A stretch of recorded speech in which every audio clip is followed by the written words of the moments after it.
There's a new recipe for a delicious looking dish called orange juice casserole, and it does not use eggplant as one of the ingredients.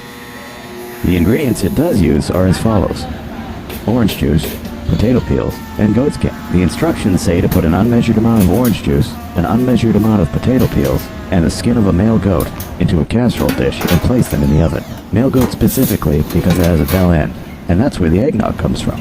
The scrotum is the best cut of skin for the casserole. The next step is to stretch the goat skin over the top of it like a pie crust, and add a few drops of eggnog on top of it. There's a matter of what temperature you set your oven to, because most ovens won't go to a temperature of 666 degrees, which happens to be the ideal temperature to cook this casserole. Some ovens will only go up to 550 degrees Fahrenheit, but if you set it to clean and put a thermometer in there, shortly before the thermometer breaks, it'll actually register 666 degrees. Finally, remove the casserole from the oven when it is crisp and golden brown. Let it cool for a bit, serve, and enjoy. Eggnog gets its name from the word noggin, being synonymous with the word head, as in the head of a penis. Throughout the history of languages, there have been adaptations, misinterpretations, and mispronunciations.